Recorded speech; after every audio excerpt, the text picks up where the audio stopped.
Gloria a Dios, muy buenos días a todos, el Señor les bendiga. Vamos a iniciar la escuela de crecimiento espiritual de este primer domingo de junio, 7 de junio del 2020, estudiando primer libro de Samuel, capítulos 19 y 20.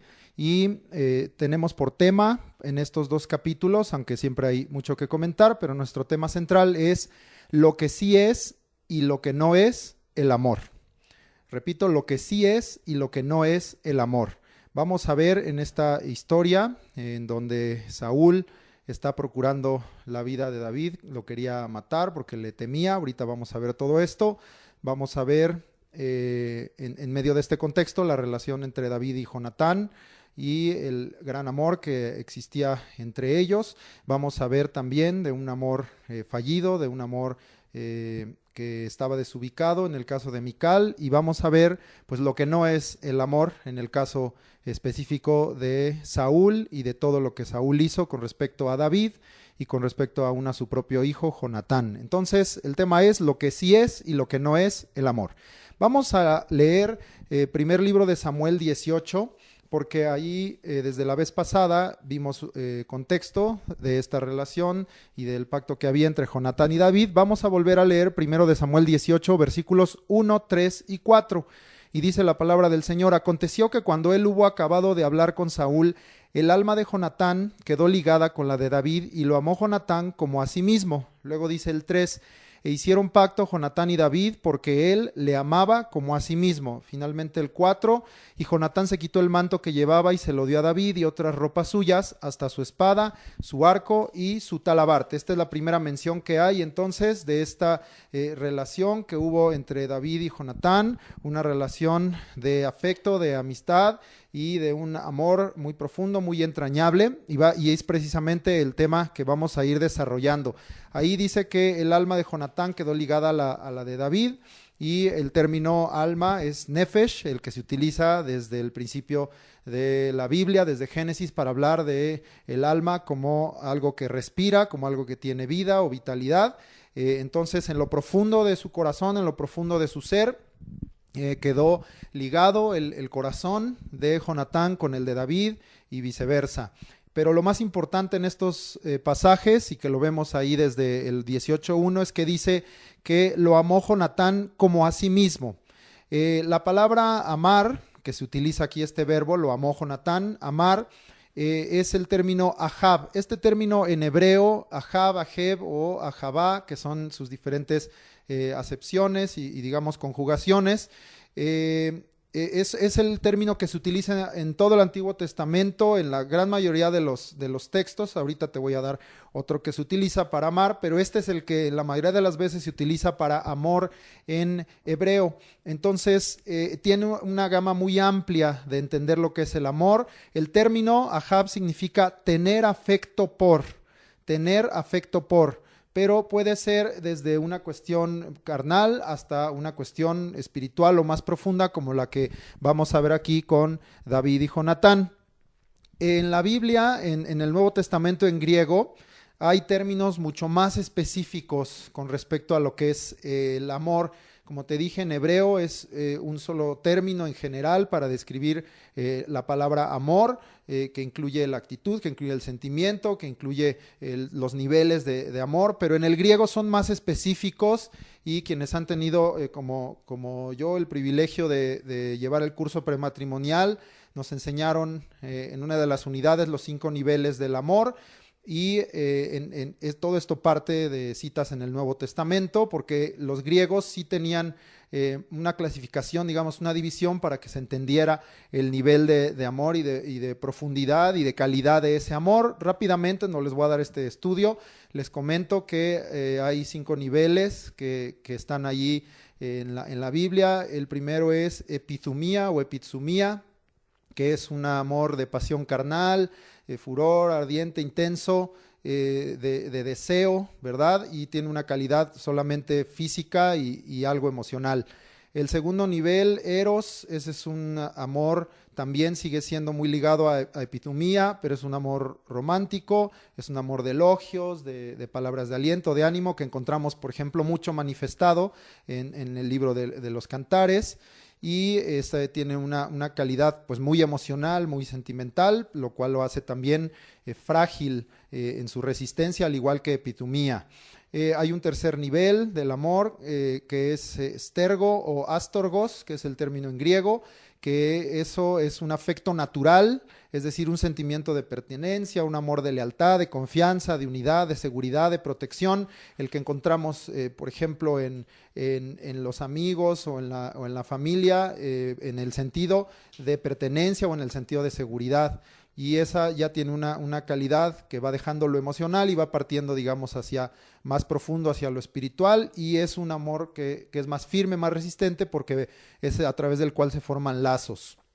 Y el cuarto nivel es fileo, que es muy usado en el Nuevo Testamento, y este es el que corresponde a la amistad, a ser amigo, a amar, pero en el sentido de tener afecto y de querer, ¿verdad? De ser amistoso, de tener aprecio, de tener compañerismo. Tiene una calidad más espiritual porque vamos subiendo en estos niveles, y tiene una resistencia más fuerte porque no solo forma lazos, sino ya establece unión y que hace que las dos partes trabajen juntos o se esfuercen juntos para lograr una meta, un propósito.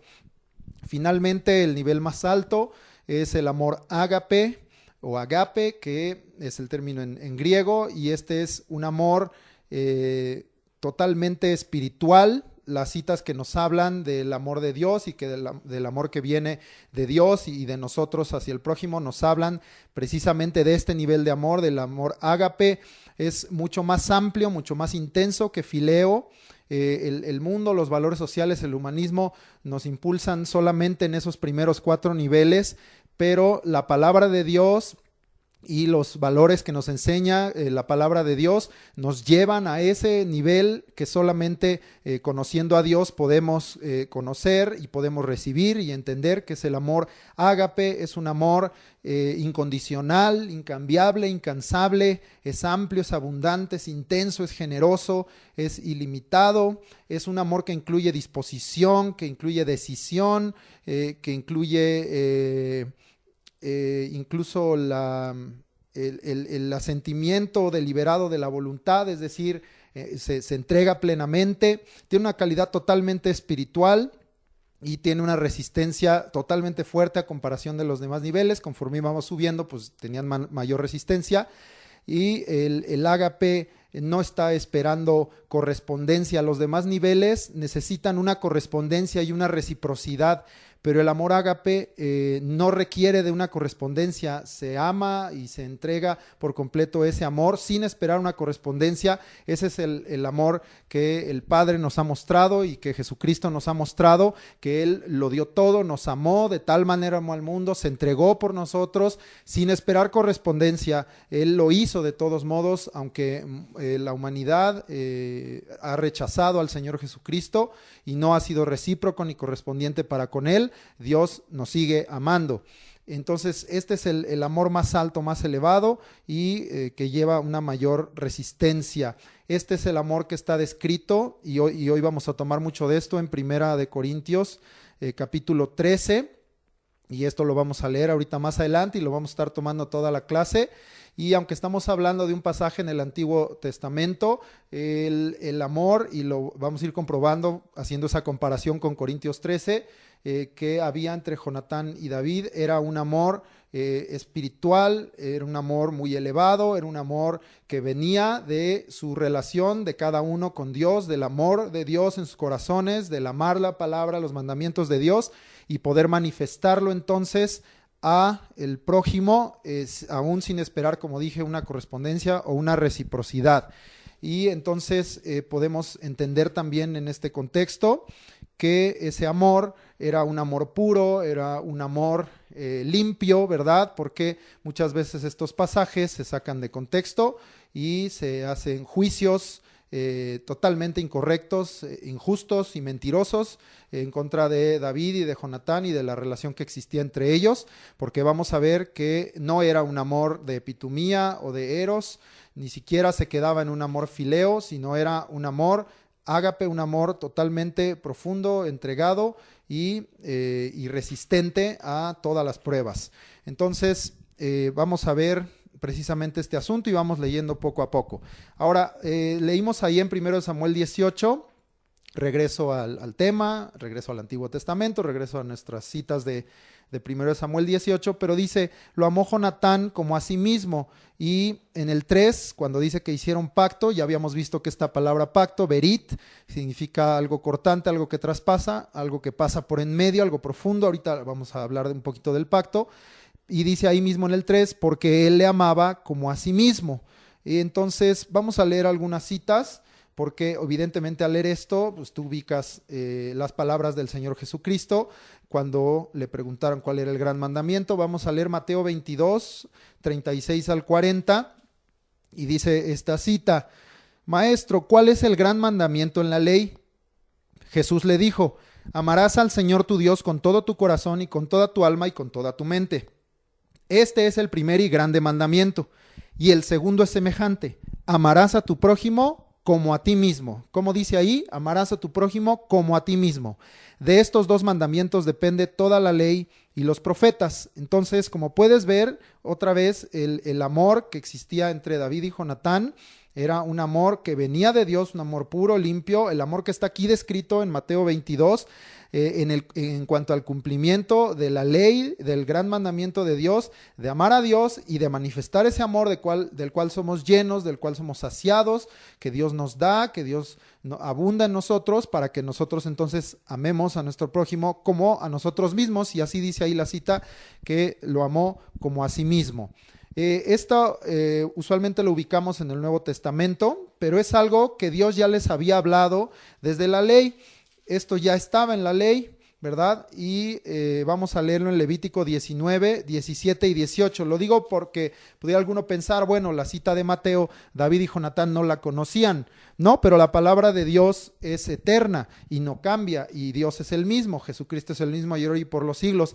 Y como ya te he dicho, la ley fue la manera en que Dios manifestó sus mandamientos a su pueblo en ese tiempo, y hoy nos los manifiesta a través de un pacto de gracia. Pero Dios quiere las mismas cosas. Dios sigue deseando las mismas cosas en su pueblo y en la relación de su pueblo con Dios y de Dios con nosotros. Levítico 19, versículos 17 y 18 dice: no aborrecerás a tu hermano en tu corazón, razonarás con tu prójimo para que no participes de su pecado. Esto nos va a ser útil en esta clase.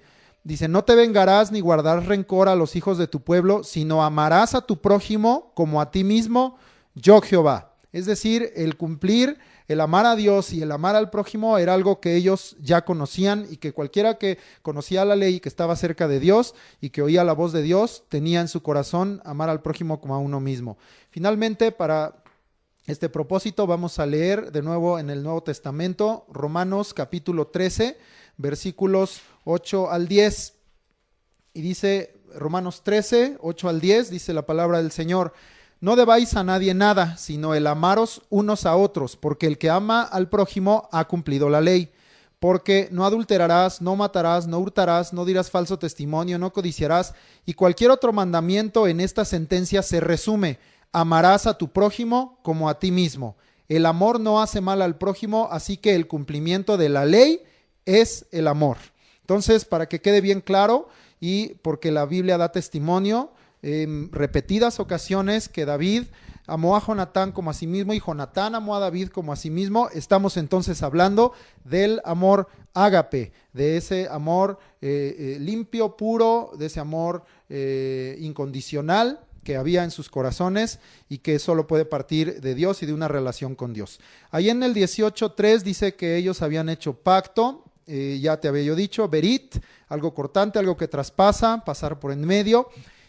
Pero vamos a dejar algo bien claro, porque como dije en estos pasajes, han hecho muchas malas interpretaciones. Nosotros no, vamos a mantenernos en la palabra de Dios y sustentando con la sana doctrina todo lo que está aquí escrito, porque Dios es verdadero y su palabra es verdadera, y nosotros debemos hablar toda la verdad que está escrita y no solamente de acuerdo a nuestra conveniencia. Porque mira, ¿qué tipo de pactos hacían ellos? En estos mismos pasajes que vamos a estudiar hoy, en el 19 y 20, nos da tres características del pacto que ellos tenían. En el 19:8 dice que el pacto entre ellos, entre ellos dos, entre David y Jonatán, era pacto de Jehová del uno con el otro. Te lo leo, dice después, primero de Samuel 19:8. No, yo creo que la tengo mal esa cita. Bueno, disculpa, ahorita la intento localizar y se las vuelvo a decir. Es 28, perdón, es 28.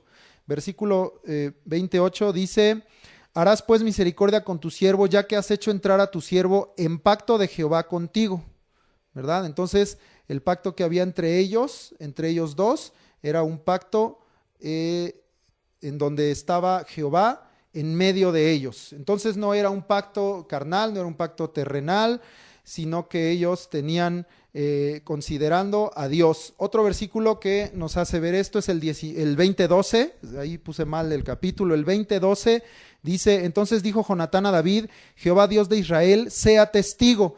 Segunda característica del pacto que había entre ellos, ponían a Dios por testigo del pacto que había entre ellos. Entonces repito el primero porque ahí me perdí un poquito. El pacto entre ellos dos era pacto de Jehová.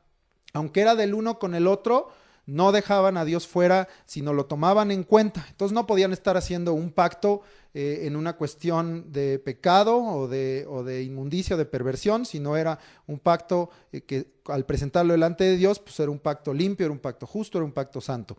Segunda característica, ponían a Dios por testigo de los pactos de ellos, estaba Dios presente, y cuando Dios obra como testigo, también entonces mira que se cumpla el pacto. Tercero, en el 20:42 dice: y Jonatán dijo a David, vete en paz, porque ambos hemos jurado por el nombre de Jehová. Entonces ellos no hacían un pacto en vano, promesas en vano, sino lo hacían por el nombre de Jehová.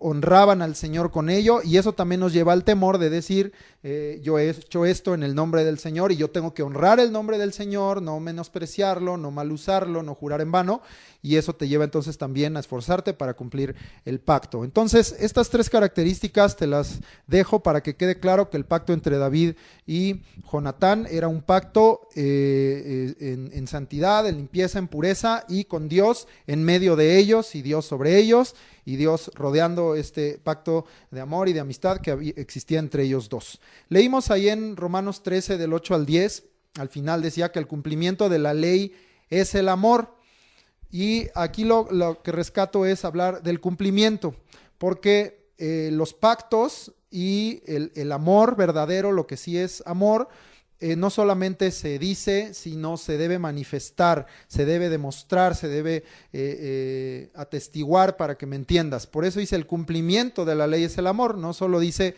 que el amor sea una aspiración, sino dice es el cumplimiento del mandamiento de Dios. Jonatán le demostraba este amor y este cumplimiento del amor a David, porque el amor verdadero se manifiesta. Y esto lo tomo porque dice ahí que Jonatán entregó a David su manto, sus ropas, su espada, su arco, su talabarte, y no pidió nada a cambio, sino él lo hizo por un amor puro y sincero con David.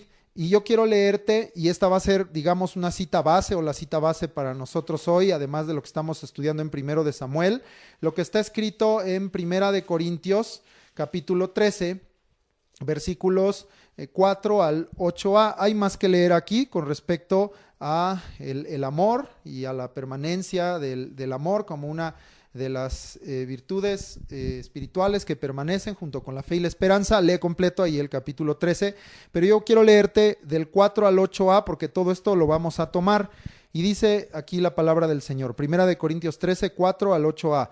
El amor es sufrido, es benigno, el amor no tiene envidia, el amor no es jactancioso, no se envanece, no hace nada indebido, no busca lo suyo, no se irrita, no guarda rencor, no se goza de la injusticia, mas se goza de la verdad. Todo lo sufre, todo lo cree, todo lo espera, todo lo soporta. El amor nunca deja de ser. Entonces, cuando estamos hablando del amor verdadero, del amor que viene de Dios y que manifestamos al prójimo, tiene todas estas virtudes, todas estas características que no quedan solo, como dije, en una aspiración, sino en una demostración, en una manifestación de ese amor para con el prójimo. Muy bien. obviamente no pierdas nunca la idea principal, que esto parte de nuestra comunión, de nuestra relación con Dios. No es posible que tú manifiestes este amor o este nivel de amor, el más elevado, si tú no tienes una relación con Dios, porque este amor parte de Dios. Aquí vamos a estar hablando de la relación entre ellos dos, pero siempre conscientes de que esto partió de una relación personal de Jonatán con Dios y de David con Dios. Vamos entonces ahora sí al capítulo 19. Y vamos a ir tomando todos los textos e ideas que vimos ahorita en esta introducción. Vamos a leer del versículo 1 al 7. Habló Saúl a Jonatán su hijo y a todos sus siervos para que matasen a David. Pero Jonatán, hijo de Saúl, amaba a David en gran manera y dio aviso a David diciendo: Saúl mi padre procura matarte, por tanto cuídate hasta la mañana y estate en lugar oculto y escóndete. Y yo saldré y estaré junto a mi padre en el campo donde estés y hablaré de ti a mi padre y te haré saber lo que haya. Y Jonatán habló bien de David a Saúl su padre y le dijo: No peque el rey contra su siervo David, porque ninguna cosa ha cometido contra ti y porque sus obras han sido muy buenas para contigo. Pues él tomó su vida en su mano y mató al filisteo y Jehová dio gran salvación a todo Israel. Tú lo viste y te alegraste. ¿Por qué pues pecarás contra la sangre inocente matando a David sin causa? Y escuchó Saúl la voz de Jonatán y juró Saúl: Vive Jehová que no morirá. Y llamó Jonatán a David y le declaró todas estas palabras, y él mismo trajo a David a Saúl y estuvo delante de él como antes. Aquí la palabra que se usa al principio, que dice que Jonatán, hijo de Saúl, amaba a David en gran manera, es el otro término que se utiliza para amor en el Antiguo Testamento, jafetz, que significa inclinarse a, agradarse con. Entonces aquí sí está hablando de un afecto, ¿verdad? No estamos hablando del otro término ahab, que era más amplio, sino aquí en esta palabra en específico, dice que tenía un gran afecto, un gran agrado por David, o se inclinaba a favor de David, por eso dice ahí que lo amaba en gran manera. Entonces, solo para dejar claro que ese término que se usa ahí es diferente. Todas las demás veces que veamos que dice que lo amaba, sí es el término ahab o aheb que explicamos hace un momento. Ahí en el versículo 1 dice que Saúl quería matar a David porque temía a David. Vamos a ver dónde está esto. En el 18:29, lea ahí arribita, dice: tuvo más temor de David. Y fue Saúl enemigo de David todos los días. Entonces, ¿por qué procuraba matar a David? Porque temía a David. ¿Pero por qué tenía miedo de David?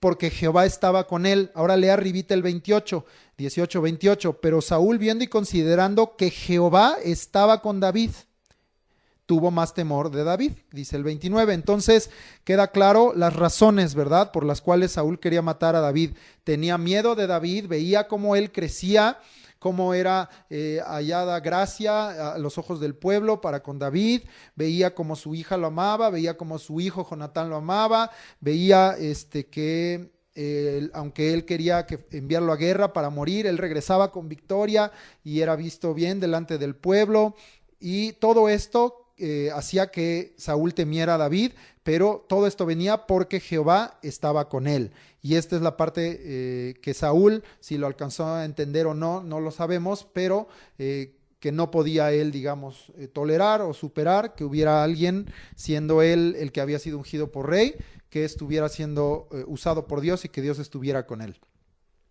En el contexto de lo que leímos, ahí en el versículo 4, vemos una de las características del amor, porque Jonatán habla la verdad. Leímos en 1 Corintios 13, en el versículo 6, parte B, dice que el amor se goza de la verdad.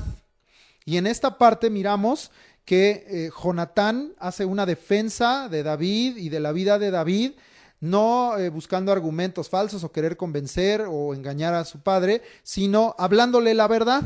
Y Jonatán le habla la verdad a Saúl, al rey Saúl, y le dice: ¿por qué quieres matarlo? Él no ha cometido ningún pecado contra ti, sus obras han sido buenas para contigo, él arriesgó, tomó su propia vida para enfrentarse al filisteo, lo mató, Dios lo usó para dar salvación a Israel, tú mismo te alegraste de esto, entonces ¿por qué procurar su vida? Pero lo más importante aquí a comentar es que Jonatán habló la verdad, y yo quiero que tengamos muy presente esto, que este amor más elevado, más puro, del que hemos estado hablando, el amor ágape, del que habla el Nuevo Testamento, es un amor que se goza de la verdad. Y quiero leerte algunos pasajes al respecto, que también vamos a estar usando más adelante, los voy a comentar.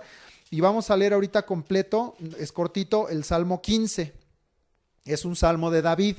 Estuve tomando muchos salmos de David porque pues todos estos salmos parten de toda la experiencia, de las vivencias que él tuvo a lo largo de su vida y que miró cómo Dios estaba allí con él en todo lo que él vivió. Salmo 15, vamos a leer, Salmo de David. Jehová, ¿quién habitará en tu tabernáculo? ¿Quién morará en tu monte santo? El que anda en integridad y hace justicia y habla verdad en su corazón. Ponemos especial atención en este versículo 2, parte B, y habla verdad en su corazón. El que no calumnia con su lengua, ni hace mal a su prójimo, ni admite reproche alguno contra su vecino. Esto es lo que estaba haciendo Jonatán. Aquel a cuyos ojos el vil es menospreciado, pero honra a los que temen a Jehová. El que aún jurando en daño suyo, no por eso cambia. Esta parte también es importante. Quien su dinero no dio a usura, ni contra el inocente admitió cohecho. Dejo ahorita porque vamos a estar comentando este salmo, pero pon especial atención que dice ahí que el que está habitando, morando con Dios, en comunión con Él, habla verdad en su corazón. Y obviamente si está la verdad en tu corazón, pues la abras también en tus labios, porque dice no calumnia con su lengua, no hace mal al prójimo, y aún jurando en daño suyo, dice al final del 4, no por eso cambia. No vendes la verdad, no abandonas la verdad por una conveniencia. Yo hablaba al principio que vamos a ver tres manifestaciones diferentes de lo que es y no es el amor. La de Jonatán como un amor puro, la de Mical como un amor desubicado y fallido, y esta es una parte, vamos a ver en lo que Mical falló, porque cuando vio que pudiera venir un daño para ella cambió, y lo que no es amor, que es lo que manifestó Saúl en toda esta historia. Vamos a leer a una cita del Nuevo Testamento, vamos a leer Efesios 4:15, y para que sigamos aprendiendo que es muy muy importante que el que ama en verdad, habla la verdad. El que ama profundamente y con ese amor que viene de parte de Dios, habla la verdad. Por eso Dios nos habló toda la verdad, por eso Dios nos dijo que nos amaba, pero que necesitamos a Jesucristo porque estamos en pecado, en condenación, hemos sido destituidos de la gloria de Dios, pero que Él, si creemos en Él, nos limpia y nos redime y nos salva y nos permite estar de nueva cuenta en comunión con Él y en su gloria.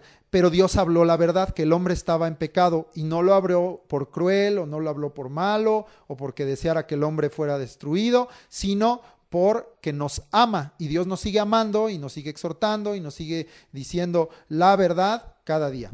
Vamos a leer Efesios 4:15, dice: sino que siguiendo la verdad en amor, crezcamos en todo aquel que es la cabeza, esto es Cristo. Es lo que el Señor Jesús nos ha enseñado, es lo que yo ahorita te decía, es lo que tú y yo debemos seguir avanzando y creciendo. Dice, siguiendo la verdad en amor y creciendo en todo. Entonces, la manera de que crezca este amor en tu comunión con Dios, en tu relación matrimonial, familiar, con el prójimo, y la manera de crecer en todos los aspectos, es siguiendo la verdad en amor. Entonces, como puedes ver, yo lo que aquí quiero comprobar es que está íntimamente relacionado el amor con el hablar la verdad. Finalmente, una salutación que está ahí en segunda de Juan 3, en las cartas que están ahí al final, cerquita de Apocalipsis, segunda de Juan 3, y parte de la salutación nos da también otro poquito de entendimiento que la verdad y el amor pues están ligadas. Y dice, sea con vosotros gracia, misericordia y paz de Dios Padre y del Señor Jesucristo, Hijo del Padre, en verdad y en amor. ¿Cómo vamos a llenar nuestra relación y la manifestación de nuestro amor al prójimo de gracia, de misericordia, de paz? Porque a veces nos deseamos esto o anhelamos que haya esto en las relaciones, que haya gracia, que haya misericordia, que haya paz, pero deja claro aquí que viene de Dios el Padre y de Jesucristo su Hijo, y tiene que ser en verdad y en amor. Una vez más ligando estos dos valores importantísimos que están plasmados en la Biblia y que el Señor Jesús manifestó para con todos nosotros, que deben permanecer en nosotros, ¿verdad? La verdad y el amor. Muy bien, regresamos a 1 de Samuel 19 y vemos ahora de lo que leímos en el versículo 5, que Jonatán le dice si tú lo matas, estás derramando o pecarías, dice, contra la sangre inocente, porque estarías matando a David sin causa. Matar a David era derramar sangre inocente, porque David no había hecho ningún mal.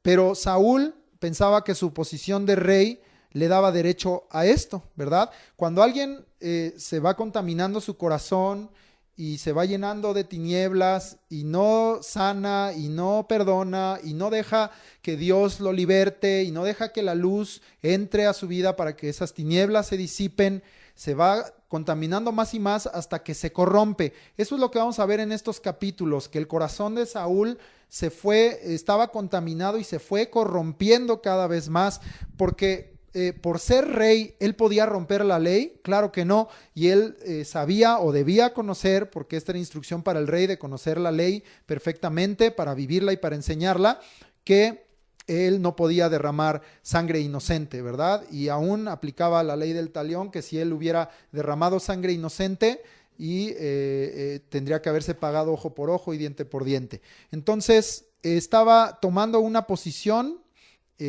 Saúl para cumplir su deseo personal, en una cuestión de enojo, de celos y que termina en odio, para matar a David cuando que no había ninguna razón o causa por qué hacerlo. Y en el versículo 6 miramos cómo está contaminado el corazón de Saúl, porque él jura y aún dice: vive Jehová que no morirá. Le promete esto a Jonatán y pone a Dios por testigo: vive Jehová que no morirá.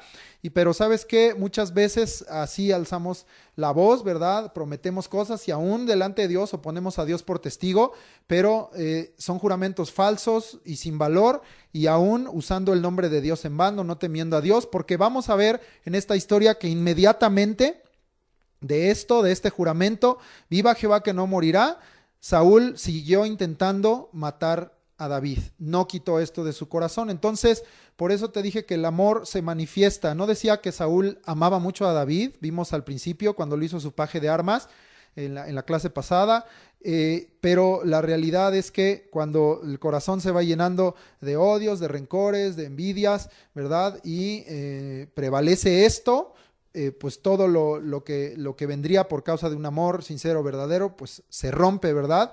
Y aún nuestras palabras podrían expresar cosas: te amo y te quiero mucho, pero los hechos y los actos hablan muy diferente, porque al final de cuentas lo que está en tu corazón, eso es lo que manifiestas. Y esto pues sigue siendo vigente esto, ¿verdad? Entonces cuida mucho, como dije en la clase pasada, lo que hay en tu corazón, y si hay algo que esté contaminándolo, pídele al Señor que te limpie, perdona, sana, saca eso, porque la contaminación termina corrompiendo.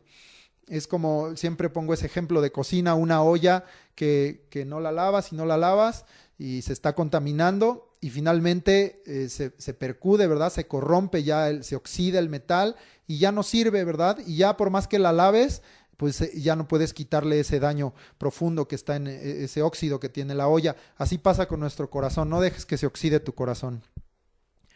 Leímos hasta el versículo 7, vamos a leer el 8, dice: después hubo de nuevo guerra, y salió David y peleó contra los filisteos y los hirió con gran estrago y huyeron delante de él. Solamente comentar que entonces nos da contexto que David vuelve a darle una victoria a Israel sobre los filisteos, porque Dios estaba con él, ¿verdad? Pero en el contexto que todo esto sucedió en tiempos en que estaban constantemente en guerra con los filisteos, pero también continuamente Dios le estaba dando victoria a David, y esto hacía que Saúl se enojara más, porque estaba, como te dije, hallando gracia delante de todos. Vamos a leer ahora del 9 al 17. Y el espíritu malo de parte de Jehová vino sobre Saúl, y estando sentado en su casa tenía una lanza a mano mientras David estaba tocando. Y Saúl procuró enclavar a David con la lanza a la pared, pero él se apartó de delante de Saúl, el cual hirió con la lanza en la pared, y David huyó y escapó aquella noche. Y Saúl envió luego mensajeros a casa de David para que lo vigilasen y lo matasen a la mañana. Mas Mical su mujer avisó a David diciendo: si no salvas tu vida esta noche, mañana serás muerto. Y descolgó Mical a David por una ventana, y él se fue y huyó y escapó. Tomó luego Mical una estatua y la puso sobre la cama, y le acomodó por cabecera una almohada de pelo de cabra y la cubrió con la ropa. Y cuando Saúl envió mensajeros para prender a David, ella respondió: está enfermo. Volvió Saúl a enviar mensajeros para que viesen a David, diciendo: traédmelo en la cama para que lo mate. Y cuando los mensajeros entraron, he aquí la estatua estaba en la cama y una almohada de pelo de cabra a su cabecera. Entonces Saúl dijo a Mical: ¿por qué me has engañado así y has dejado escapar a mi enemigo? Y Mical respondió a Saúl: porque él me dijo: déjame ir, si no, yo te mataré.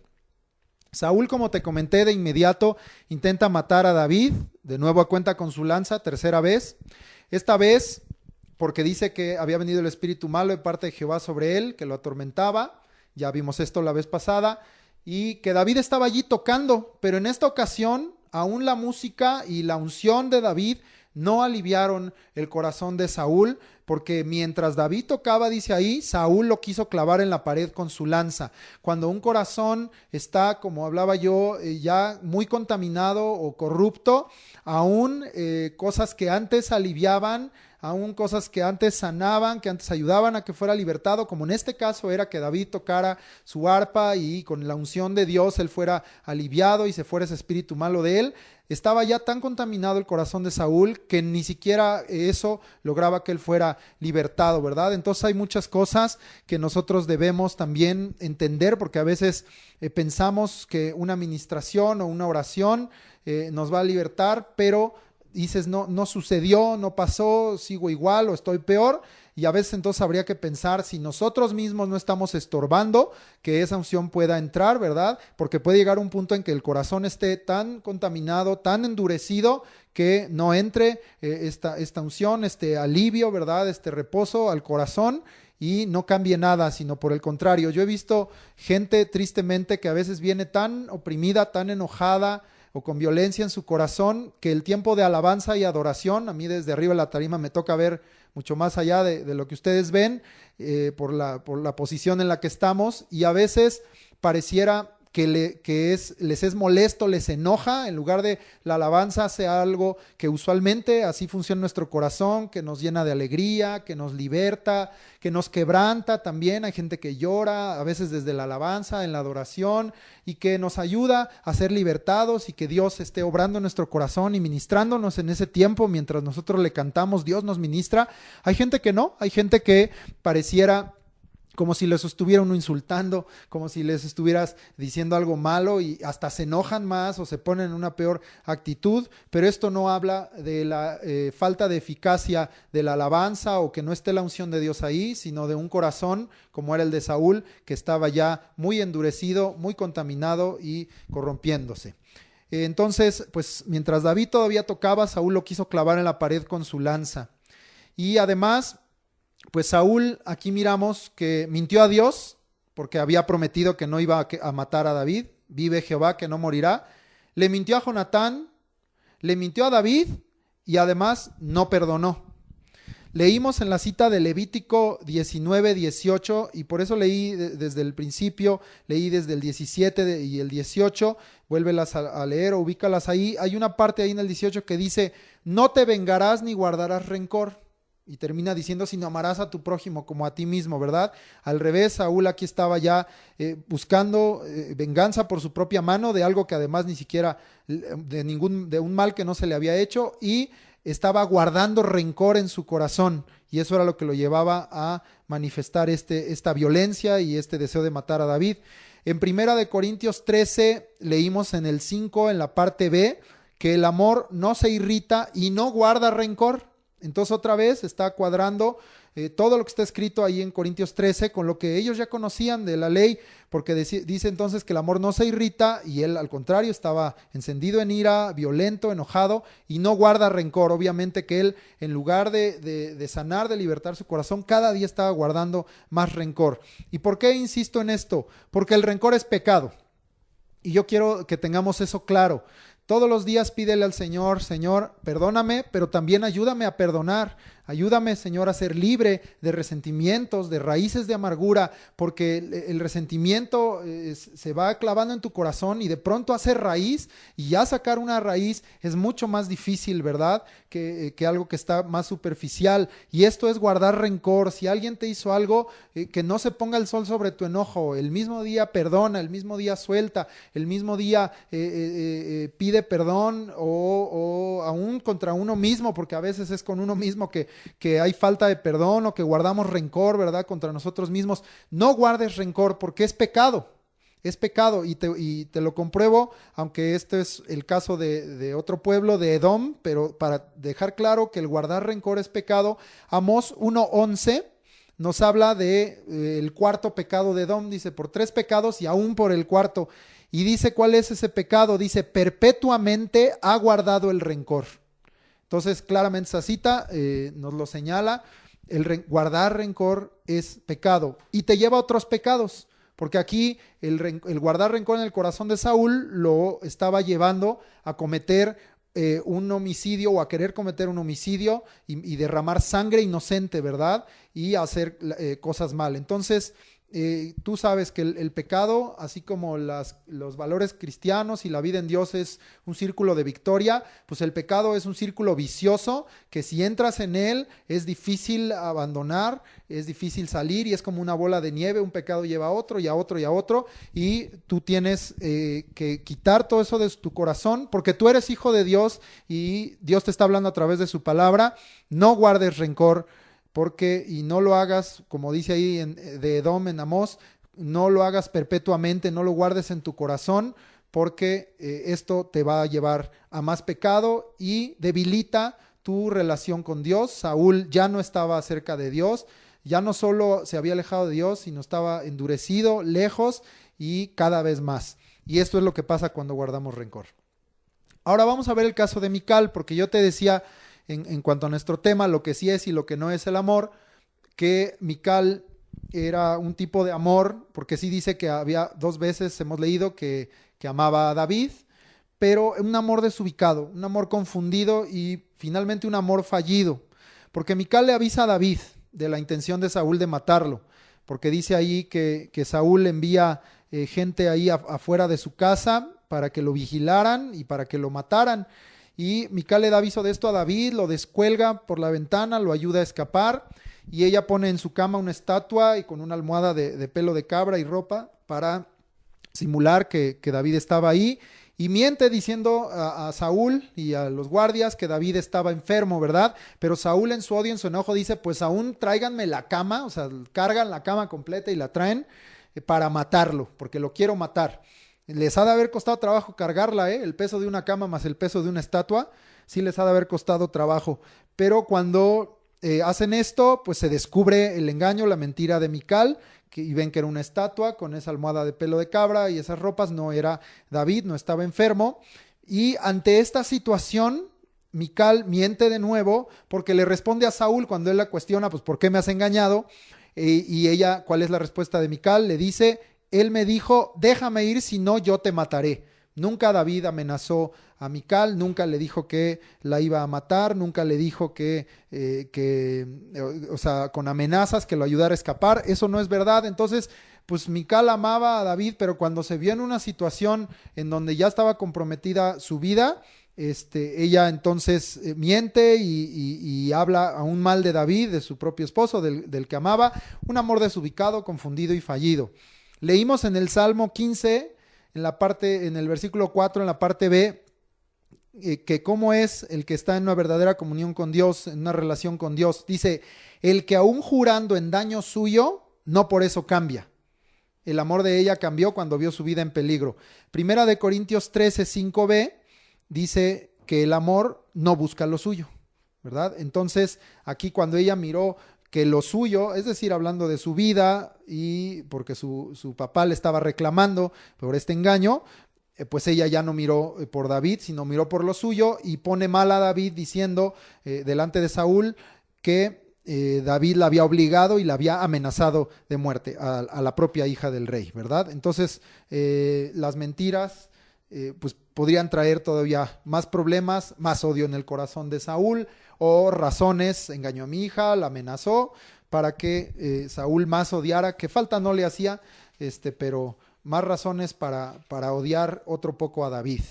Vamos a leer ahora del versículo 18 al 24.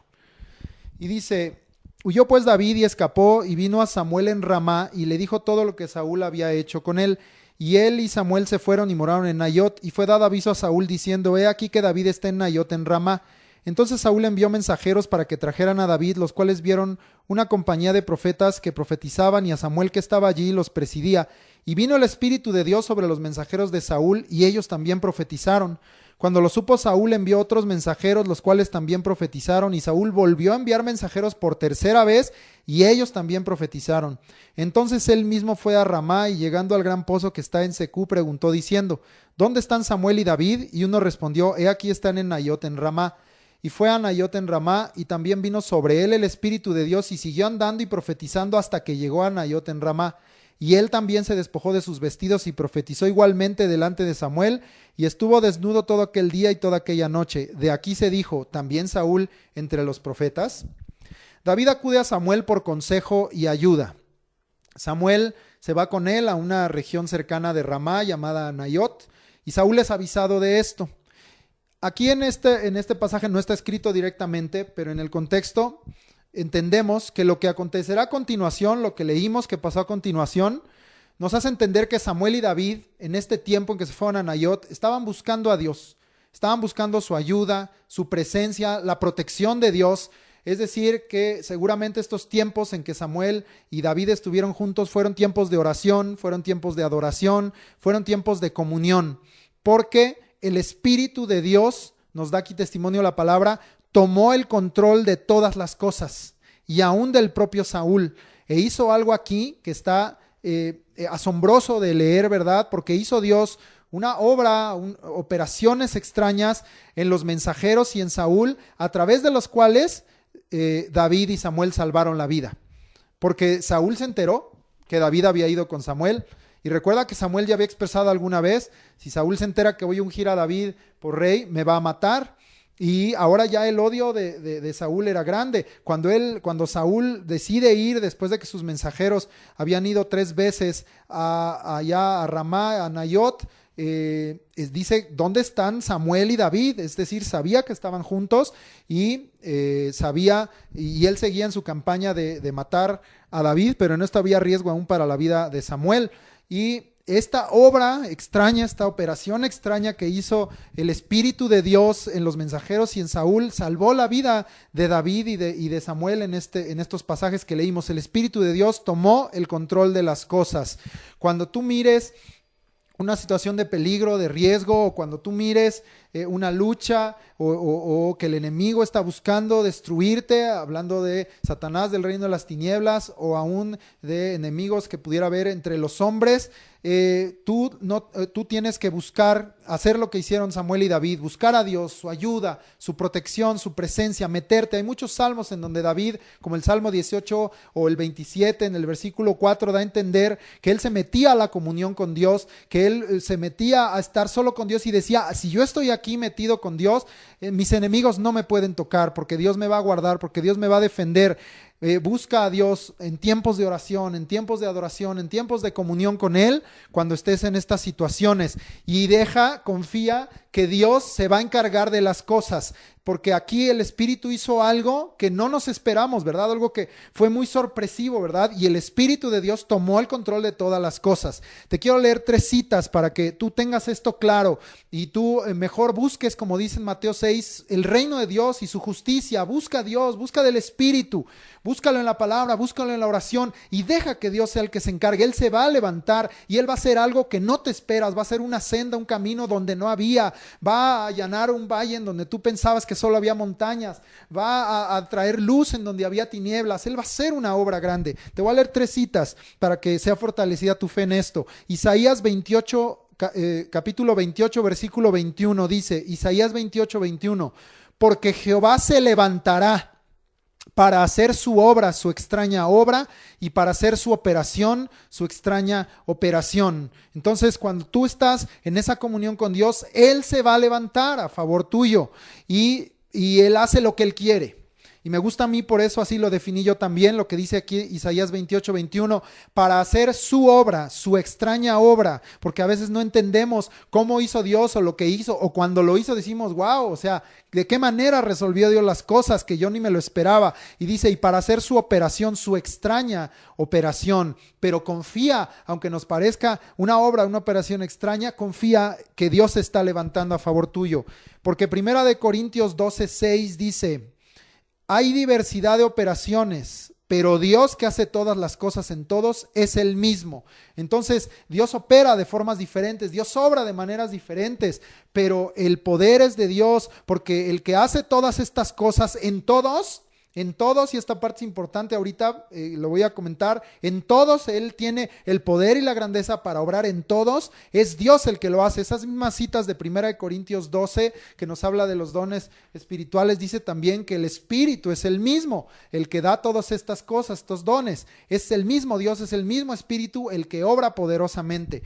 Efesios 1:19 nos hace entender, es la última cita que voy a leer, Efesios 1:19, que es el poder del Espíritu Santo el que opera todas estas cosas, y lo define de esta manera. Dice que es la supereminente grandeza de su poder para con nosotros los que creemos. Tú tienes que estar firme en eso. Yo creo en Dios, yo creo en su Espíritu, yo creo en el poder, en la fuerza, en la grandeza del poder de Dios y en que Él puede hacer esa obra extraña, esa operación extraña en mí y a favor mío.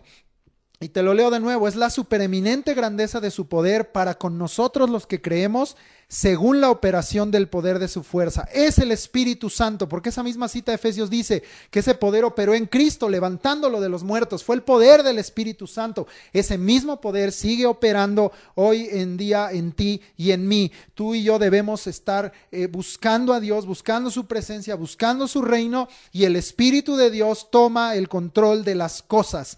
Y en estos pasajes tomó control aún del propio Saúl, aún de los mensajeros, porque dice que los mensajeros vieron profetas y a Samuel presidiendo en medio de ellos. Samuel en ese momento no se escondió, ahí estaba confiado en lo que Dios iba a hacer, y dice que el Espíritu de Dios vino sobre ellos y profetizaron. 3 veces sucedió esta obra tremenda del Espíritu de Dios. 3 veces dice que los mensajeros, cuando llegaron ahí, venía el Espíritu de Dios sobre ellos y profetizaban. No los dejaba que vinieran a dar su mensaje, no los dejó el Espíritu que vinieran a hacer su obra para dañar a sus siervos, a Samuel, que era ungido de Dios y escogido de Dios, que era su profeta, a David, que era ungido de Dios. No dejó Dios, no dejó el Espíritu que los tocaran, sino que hizo lo que quiso. Y aquí que fue, porque otras veces hemos visto que destruyó a los enemigos. Cuando vinieron mensajeros con Elías, hizo descender fuego del cielo y fueron consumidos, pero aquí es una obra extraña y diferente y tremenda del Espíritu, porque 3 veces dice que los tomó el Espíritu y se tuvieron que unir a los que estaban ahí alabando y profetizando y adorando a Dios junto con Samuel.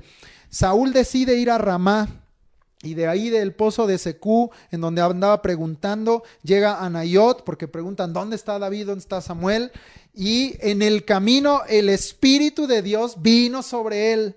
Y esto no fue cuando él llegó a Naiot, sino desde el camino, porque dice ahí que él ya venía profetizando hasta que llegó a Naiot. Y cuando llegó allí con ellos, en lugar de matar a David, o en lugar de amenazar a David, a Samuel, o de pedir a su guardia que hicieran algo, él venía tomado del Espíritu. Y tú dirías, pero ¿cómo? Si él se había alejado de Dios. Porque esto no nos habla de Saúl, esto nos habla de Dios, del control de Dios, del poder de Dios, que Dios puede aún tomar a nuestros enemigos y hacer lo que quiera con ellos, que Dios tiene el poder y el control sobre todas las cosas para tomar a quien menos esperábamos, para usarlo a nuestro favor, ¿verdad? Y para librarnos. Y eso fue lo que hizo, porque dice que llegando allí se despojó de sus vestidos de rey, ¿verdad? Se despojó de eso y profetizó delante de Saúl, porque estaba tomado del Espíritu de Dios. Y incluso dice que permaneció desnudo todo el día y toda la noche, y se volvió a decir este proverbio que habían dicho como al principio cuando el Espíritu lo tomó enfrente de la guarnición de los filisteos: Saúl entre los profetas, ¿verdad? Pero esta fue una obra, una operación extraña de parte de Dios que libró la vida de David y de Samuel. Salvaron la vida porque el Espíritu hizo esta obra poderosa, y demostrando que Él es el más grande, Él es el todopoderoso, y Tú y yo tenemos que aprender a confiar en ello y a buscar a Dios y a poner nuestras vidas en sus manos y mira las cosas que Dios hace que nos sorprenden. Muy bien, con esto leímos todo el capítulo 19 ya. Vamos a leer el capítulo 20 y leemos del 1 al 7. Después David huyó de Nayot en Ramá y vino delante de Jonatán y dijo: ¿Qué he hecho yo? ¿Cuál es mi maldad o cuál mi pecado contra tu padre para que busque mi vida? Él le dijo: en ninguna manera, no morirás. He aquí que mi padre ninguna cosa hará, grande ni pequeña, que no me la descubra. ¿Por qué pues me ha de encubrir mi padre este asunto? No será así. Y David volvió a jurar diciendo: tu padre sabe claramente que yo he hallado gracia delante de tus ojos, y dirá: no sepa esto Jonatán, para que no se entristezca. Y ciertamente vive Jehová y vive tu alma, que apenas hay un paso entre mí y la muerte. Y Jonatán dijo a David: lo que deseare tu alma haré por ti. Y David respondió a Jonatán: he aquí que mañana será nueva luna, y yo acostumbro sentarme con el rey a comer, mas tú dejarás que me esconda en el campo hasta la tarde del tercer día. Si tu padre hiciere mención de mí, dirás: me rogó mucho que lo dejase ir corriendo a Belén su ciudad, porque todos los de su familia celebran allá el sacrificio anual. Si él dijere: bien está, entonces tendrá paz tu siervo, mas si se enojare, sabe que la maldad está determinada de parte de él. David entonces huye de Nayot, donde estaba con Samuel, y viene a Jonatán, regresa donde estaba Jonatán, y David presenta lo que se llama una causa justa, porque él le dice: ¿cuál es mi maldad? ¿Cuál es mi pecado? Le presenta a Jonatán su causa justa, y yo quiero hablar un momentito de la causa justa. Aquí él se la presentó a Jonatán, pero en un sentido, pues él sabía también que Dios estaba oyendo y conociendo todas las cosas. Y tú y yo hoy podemos presentar causa justa delante del Señor. Te quiero leer el Salmo 17:1. Y es un salmo de David. Dice ahí oración de David. Y es muy claro que parte de las experiencias como esta. Y es válido presentar una causa justa delante del Señor. Cuando tú dices: esto no es injusto o se me está acusando, pero en verdad que tú seas honesto, porque a Dios no lo puedes engañar, y digas: yo aquí no tengo culpa, yo aquí no hice nada malo, yo no entiendo por qué esta acusación, no entiendo cuál es mi pecado o de lo que me están imputando. Tú puedes presentar una causa justa delante de Dios. Salmo 17:1, oración de David. Oye, oh Jehová, una causa justa. Está atento a mi clamor, escucha mi oración, hecha de labios sin engaño. Como te digo, tú puedes presentar una causa justa y pedirle a Dios que te oiga, y Él va a estar atento a tu clamor, pero que tu oración, como aquí dice, sea hecha de labios sin engaño. Si tú estás padeciendo algo por haber pecado, por haber cometido un error, pídele perdón a Dios, arrepiéntete, cambia, para que entonces la circunstancia cambie. Pero si está habiendo una acusación falsa, tú puedes presentar esa causa justa y Dios te va a defender. Jonatán pensaba que su padre no le encubriría nada. Regresamos al contexto de 1 Samuel 20. Pero David discernió que en este asunto en particular, ya con él, sabiendo Saúl que Jonatán amaba a David, pues Saúl le iba a esconder las cosas a su propio hijo, porque dice ahí que Jonatán se entristecería si Saúl mataba a David. Entonces David se empieza a sentir desesperado. Incluso hay una frase ahí en donde le dice a Jonatán: hay un paso entre mí y la muerte. Se sentía muy amenazado, se sentía muy perseguido, se sentía desesperado David en este punto, y le dice esto a Jonatán: hay un paso entre mí y la muerte. Jonatán comprende esto, la desesperación de David, y le dice: lo que deseare tu alma haré por ti, ¿verdad? Entonces le dice: ok, o sea, entiendo que el riesgo, el peligro que estás corriendo, y como te amo, pues te voy a ayudar, ¿verdad? Porque, insisto, de nueva cuenta, era una causa justa. No estamos viendo aquí que por amor Jonatán hiciera algo injusto o hiciera algo fuera de lugar, sino estamos viendo que por amor él estaba defendiendo una causa justa. No había maldad y no había pecado en David. El propio Jonatán ya se lo había dicho a Saúl, le había hablado la verdad. Jonatán comprende entonces y elabora David un plan junto con Jonatán para las celebraciones que venían, que los menciona aquí la Biblia como la nueva luna. Es la primera vez que se menciona esta celebración, pero no es algo nuevo, inventado. Te explico muy rápidamente. Las nuevas lunas o lunas nuevas era marcaban el inicio de cada mes, porque el calendario hebreo es lunar, no es como el nuestro, el de ellos era lunar, era de acuerdo a los ciclos de la luna, de meses de 28 días. Entonces cada que iniciaba un mes, veían ellos que había luna nueva. Por eso es que a esas celebraciones de inicio de cada mes se les llamaba lunas nuevas. Y esto está en Números 10:10, aunque no está mencionado como lunas nuevas, pero habla del principio de mes. Te lo leo, Números 10:10 dice: en los principios de vuestros meses tocaréis las trompetas sobre vuestros holocaustos y sobre los sacrificios de paz, y os serán por memoria delante de vuestro Dios. El propósito de estas celebraciones era que quedara claro, marcar. No existían como hoy los calendarios o las maneras en que nosotros entendemos cómo se mide el tiempo. Entonces ellos tocaban trompeta, hacían memoria que era el inicio de mes, y a partir de ahí podían contar para las celebraciones que había en el día 10, en el día 14, en el día 15, con respecto a celebraciones anuales como la Pascua, como las fiestas de la cosecha y otras celebraciones que ellos tenían indicados en la ley. Entonces era para hacer memoria también delante de Dios. Esto solo para dejar claro eso, por si alguno se preguntó qué será eso de la nueva luna.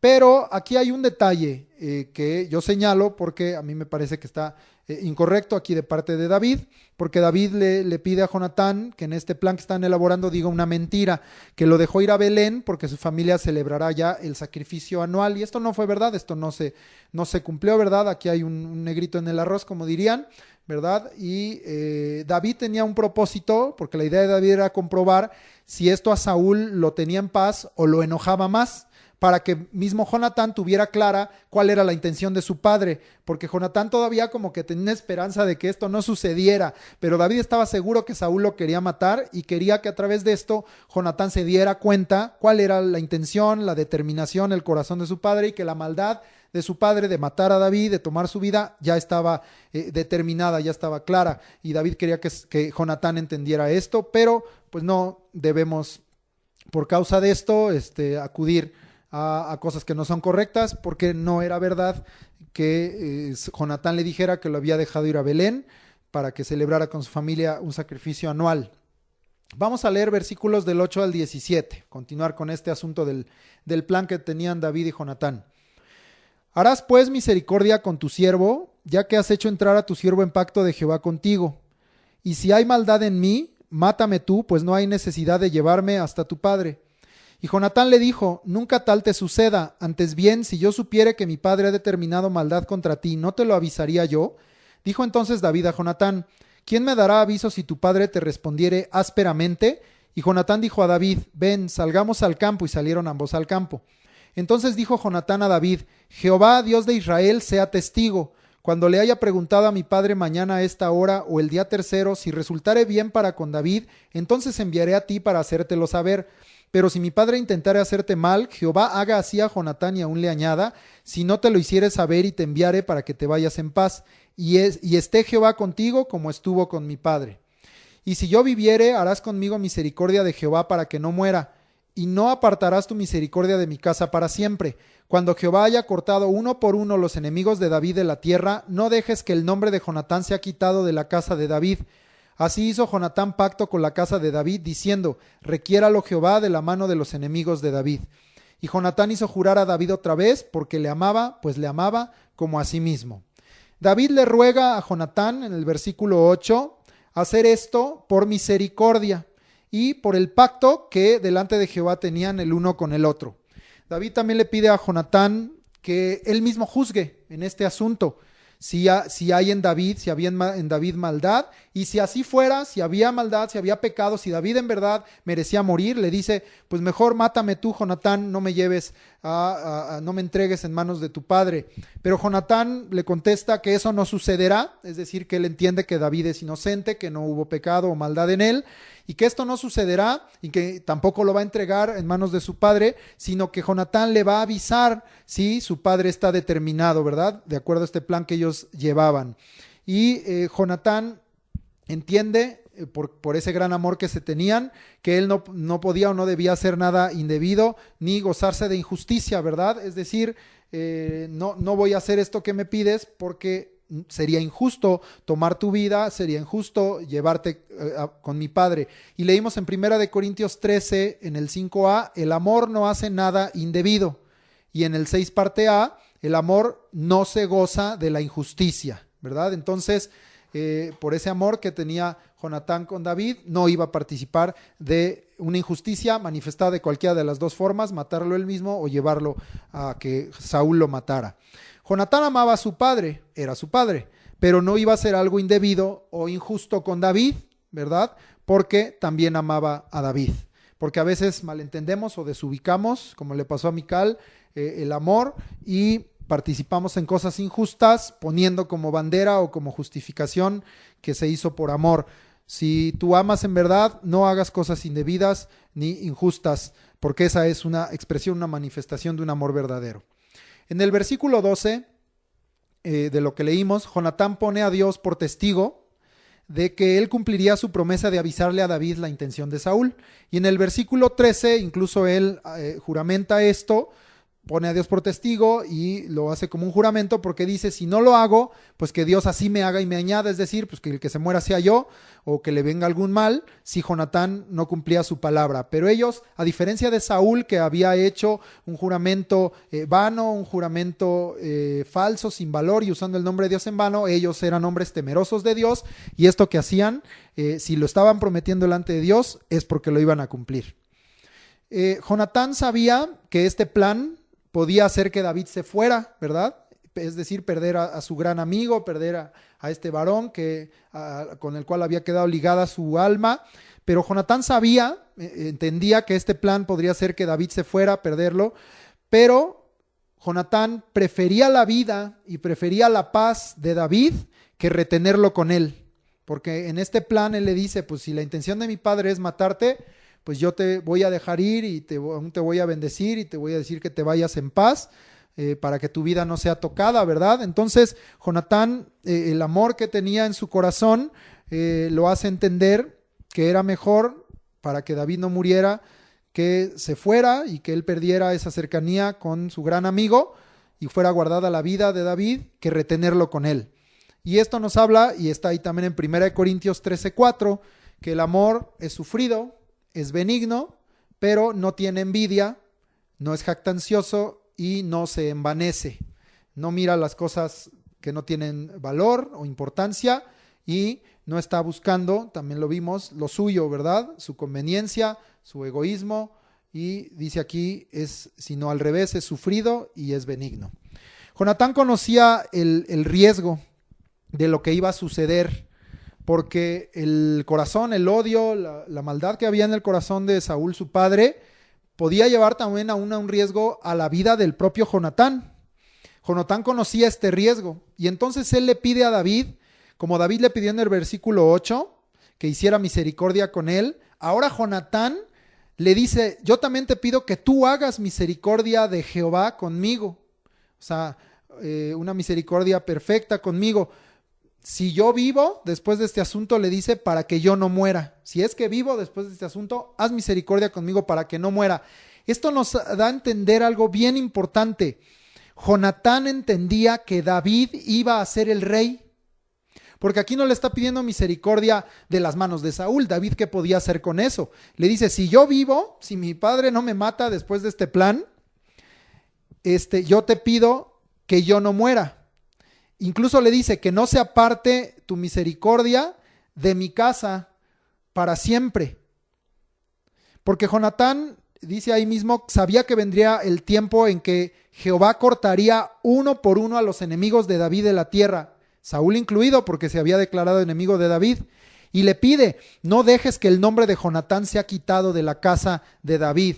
Entonces, Jonatán está hablando ya de hechos futuros. En ese momento, ¿qué podía David o la casa de David dar o hacer de misericordia con respecto a Jonatán? Estaba a punto de huir, digamos, de ser un prófugo David, ¿verdad? Pero Jonatán está viendo más allá y yo creo que Jonatán entendía que David iba a ser rey. No da la Biblia testimonio que David le hubiera descubierto esto a Jonatán, pero por lo menos en el corazón de Jonatán estaba un punto en que él dijo, va a haber un punto en el que se van a voltear las cosas. Dios va a cortar uno por uno a todos tus enemigos y ahora el que va a estar en autoridad vas a ser tú. Cuando tú seas el que esté en autoridad, te ruego, ten misericordia de mí y ten misericordia de mi casa y que no seamos quitados por este gran amor que nos tenemos. Mi nombre, dice, de tu casa. Esto se cumplió. Se cumplió en un descendiente de Jonatán llamado Mefiboset. Esto lo vamos a estudiar más adelante en el segundo libro de Samuel, en el capítulo 4 y en el capítulo 9. Vamos a ver de este hijo lisiado de Jonatán llamado Mefiboset, que después de la muerte de Saúl y de Jonatán, David honró esto que habían ellos juramentado y prometido delante de Dios.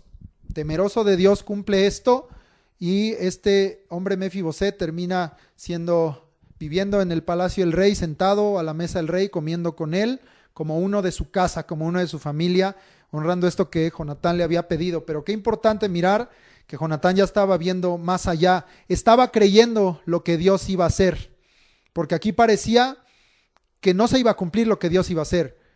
Saúl estaba tras de él, en una de esas David muere, en una de esas yo muero, pero no, Dios había dado promesa de que él ya había escogido un varón conforme a su corazón, que era David, y que David iba a ser levantado por rey. No sé hasta qué punto, pero Jonatán entendía esto. Muy bien, pero todo el asunto de Mefiboset lo vamos a ver en el segundo libro de Samuel, cuando veamos los capítulos 4 y 9, después de la muerte de Saúl y de Jonatán. Así, de esta manera leímos en estos versículos, hizo pacto Jonatán con la casa de David, y 2 veces le pidió Jonatán a David que se lo jurara, porque dice que le amaba como a sí mismo. No quería Jonatán, en medio de estas circunstancias, perder ese gran amor que los ligaba y esa gran amistad que los ligaba. Vamos a leer, continuamos con este plan, porque aquí todavía no se ha ejecutado. Estamos viendo todo el plan que estaban haciendo. Los versículos 18 al 23 de 1 de Samuel 20. Luego le dijo Jonatán: mañana es nueva luna y tú serás echado de menos, porque tu asiento estará vacío. Estarás pues 3 días y luego descenderás y vendrás al lugar donde estabas escondido el día que ocurrió esto mismo, y esperarás junto a la piedra de Esel, y yo tiraré 3 saetas hacia aquel lado como ejercitándome al blanco. Luego enviaré al criado diciéndole: ve, busca las saetas, y si dijere al criado: he allí las saetas más acá de ti, tómalas. Tú vendrás, porque paz tienes y nada malo hay, vive Jehová. Mas si yo dijera al muchacho así: he allí las saetas más allá de ti, vete, porque Jehová te ha enviado. En cuanto al asunto de que tú y yo hemos hablado, esté Jehová entre nosotros 2 para siempre. El plan entonces era, te lo resumo: si yo le digo al criado más acá, ven en paz, regresa, porque nada malo hay. Pero si yo le digo al criado más allá, vete, huye. Pero hay algo bien importante. No solo le dice porque Saúl te quiere matar, sino le dice: vete porque Jehová te ha enviado. Jonatán confiaba en el control, en la soberanía de Dios sobre todas las cosas. Y Jonatán, al expresar esto, lo que le está diciendo es: sí, como tú dices, en el corazón de mi padre hay maldad y él te quiere matar, yo te voy a dar esta señal de decir al criado que vaya más allá y tú vete, huye. Pero no solamente porque sí, sino dice porque Jehová te ha enviado. Estás en las manos de Dios. Esto que va a suceder significa que Dios está en control, que Dios te va a guardar a donde sea que huyas, a donde sea que vayas, y eso es lo que vamos a ver la próxima clase. El Señor va a estar contigo porque Jehová te ha enviado. Jonatán confiaba en el control de Dios y en que se iba a cumplir la voluntad de Dios, no la de Saúl. En el versículo 23, el último que leímos, en cuanto al asunto, dice de que tú y yo hemos hablado. En cuanto a este asunto, al pacto que había entre ellos, dice: esté Jehová entre nosotros 2 para siempre.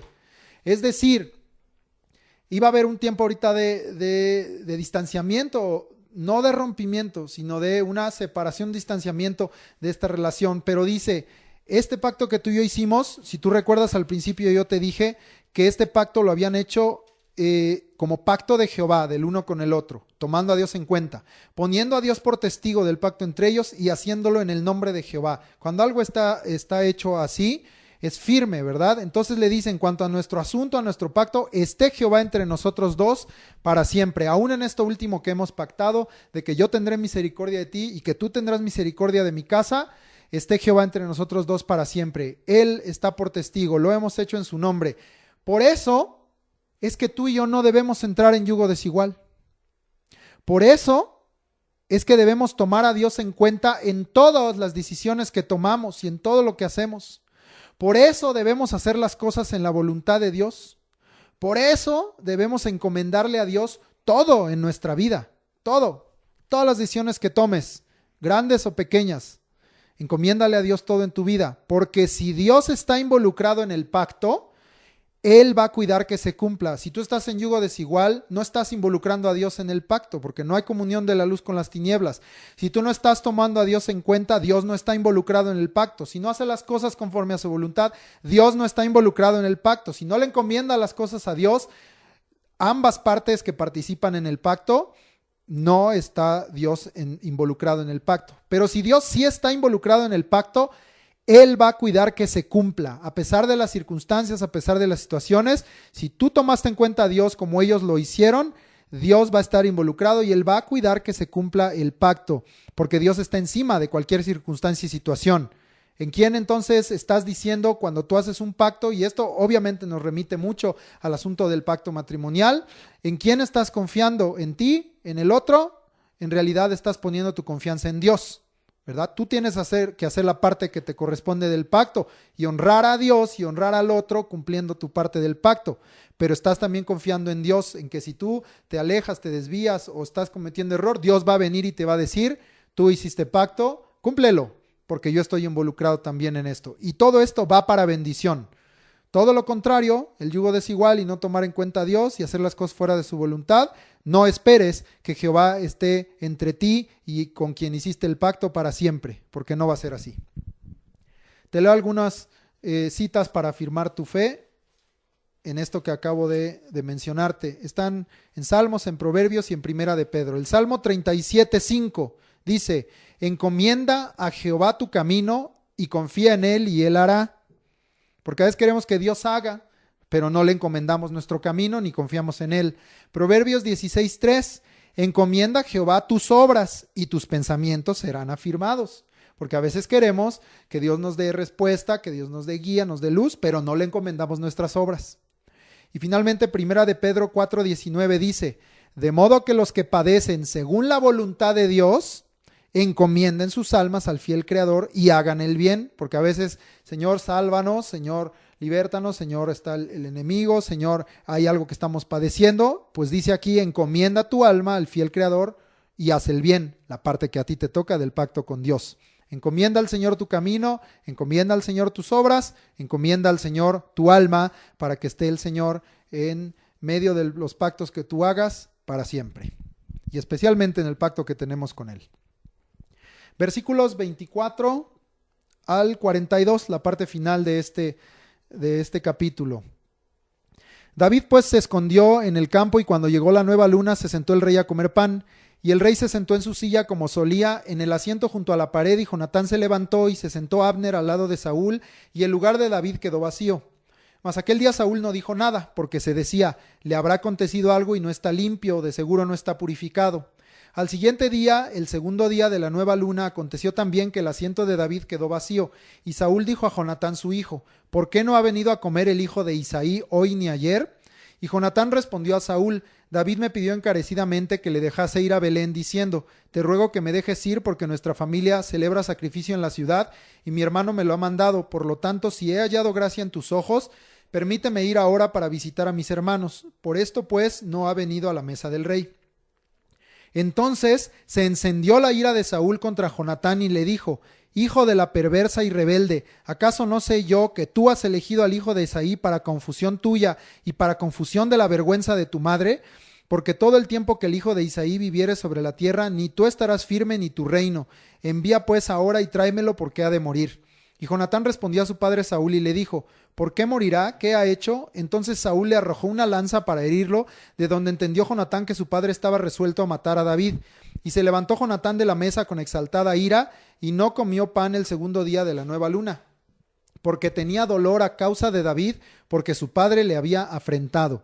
Al otro día de mañana salió Jonatán al campo al tiempo señalado con David y un muchacho pequeño con él, y dijo al muchacho, corre y busca las saetas que yo tiraré, y cuando el muchacho iba corriendo, él tiraba la saeta de modo que pasara más allá de él, Y llegando el muchacho a donde estaba la saeta que Jonatán había tirado, Jonatán dio voces tras el muchacho, diciendo: ¿No está la saeta más allá de ti? Y volvió a gritar Jonatán tras el muchacho: corre, date prisa, no te pares. Y el muchacho de Jonatán recogió las saetas y vino a su señor. Pero ninguna cosa entendió el muchacho, solamente Jonatán y David entendían de lo que se trataba. Luego dio Jonatán sus armas a su muchacho y le dijo: vete y llévalas a la ciudad.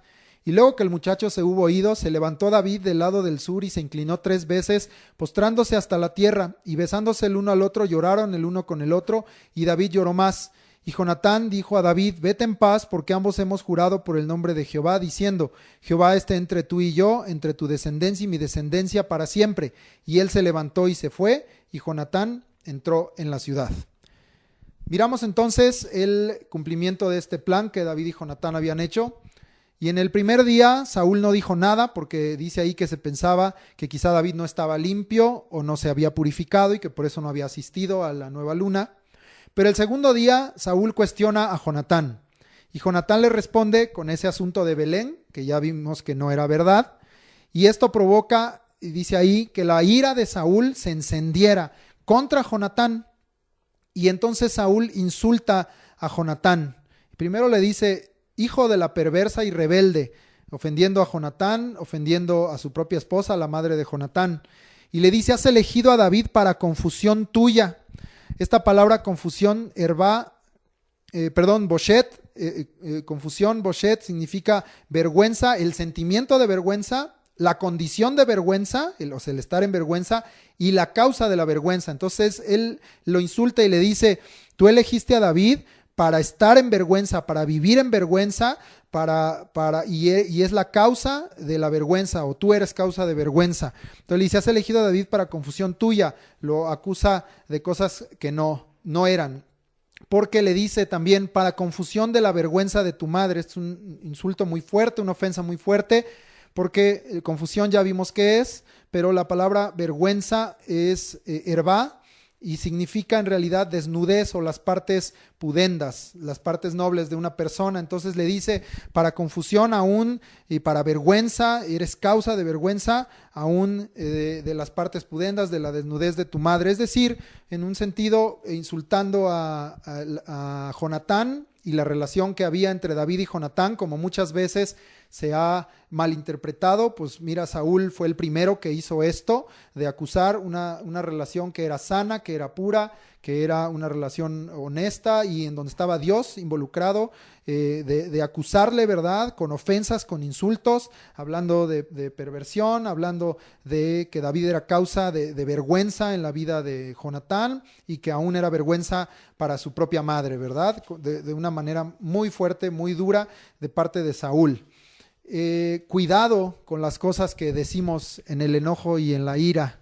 Usualmente este tipo de cosas vienen cuando está encendido el corazón. Pero ¿de dónde venía el enojo y la ira en Saúl? Pues de que él había guardado ese rencor y estaba su corazón contaminado, corrompido, ¿verdad?, y lleno de tinieblas. Y cuando no tuvimos cuidado, como te dije, de perdonar a tiempo, de soltar, de quitar todas las cosas, y un corazón contaminado, cuando viene entonces, cuando dicen la gota que derramó el vaso, entonces usualmente aflora otro pecado: la ira, la violencia, el enojo, los insultos, las maldiciones, las groserías, ¿verdad? Entonces ten mucho cuidado de nunca llegar a este punto, porque las cosas que se dicen en enojo y en ira lastiman muchísimo el corazón, el alma.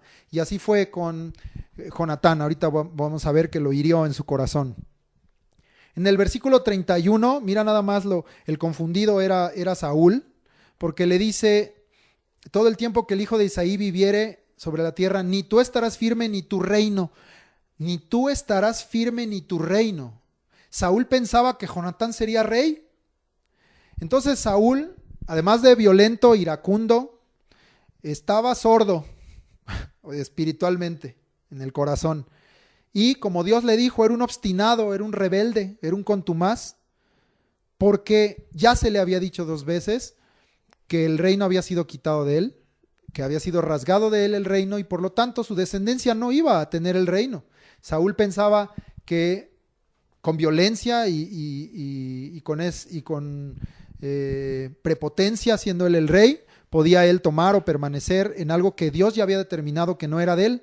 Él no sabía que era David quien seguía, pero imagínate qué afirmación le hace a Jonatán: ni tú estarás firme ni tu reino. Jonatán no iba a ser rey, David es el que iba a ser el rey. Saúl quería muerto a David, y Jonatán, en este arranque de ira y de violencia y de insultos de parte de Saúl, lo cuestiona de nueva cuenta y le dice: ¿por qué morirá? ¿Qué ha hecho? Intentando presentar una causa justa, pero cuando alguien está ya en violencia, en ira, es muy difícil que escuche una causa justa. Y Saúl no lo oye.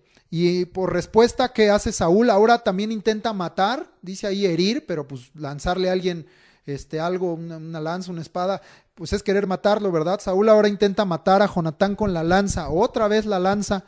3 veces se la lanzó a David, ahora se la lanza a su propio hijo Jonatán, una violencia absoluta de parte de Saúl. Ya era para que ya no dejaran lanzas cerca de Saúl, ¿no?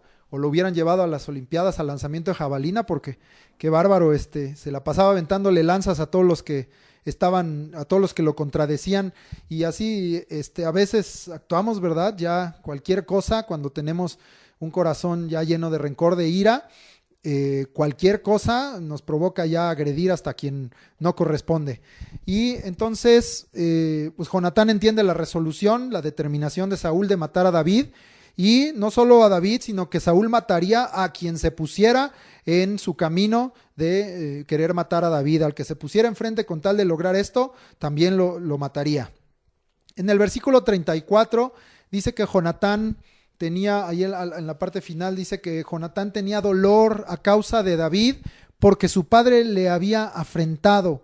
Y a veces esta palabra afrentado no llega tan profundo como debería ser. Es kalam y significa herir, pero no físicamente, herir en el corazón, herir moralmente, y propiamente significa hostigar o insultar. Es lo que yo te decía hace rato, que en la ira, en la violencia vienen muchos tipos de expresiones. Hay violencia física porque le aventó la lanza, y también hay violencia moral, espiritual, psicológica, llaman hoy, y eso causa también mucho daño. Y Jonatán dice que tenía dolor en su corazón porque había insultado a David y lo había insultado a él, y los había afrentado, los había herido en el corazón con sus palabras. Versículos 35 al 40 también, que ya leímos. Jonatán cumple el plan para advertirle a David. Y finalmente, pues, ¿cuál es la señal que le llega a David? Que le dice al muchacho que vaya más allá, ¿verdad? Cuando lanza las saetas. Esta era señal a David de que Saúl sí lo quería matar. Ya más que claro le quedó a Jonatán. David ya lo sabía, pero dio oportunidad para que Jonatán lo entendiera. Y entonces le da esta señal a David de que Saúl lo quería matar y que él tenía que huir. Pero no olvidemos que Jonatán le dijo: vete porque Jehová te ha enviado. Entonces Dios no pierde el control, la soberanía de todas las cosas, y Dios sabía todo esto que estaba sucediendo, pero Dios estaba guardando la vida de David ahora a través de lo que estaba haciendo Jonatán. Y en el versículo 41, todo lo leímos, pero quiero volver a leer. Dice: luego que el muchacho se hubo ido, se levantó David del lado al sur y se inclinó 3 veces, postrándose hasta la tierra, y besándose el uno al otro, lloraron el uno con el otro, y David lloró más. Iba a iniciar a partir de este momento un tiempo de persecución y de angustia para David. Pero junto con este tiempo iba a venir para David un crecimiento, una madurez y una mayor cercanía, una mayor comunión con Dios. David iba a aprender a depender total, plena, absolutamente de Dios en todos los sentidos, en la vida, en el alimento, en dónde dormir, en lo más fundamental. David iba a estar en este tiempo creciendo su comunión con Dios, su dependencia. David tuvo que aprender a confiar totalmente en Dios.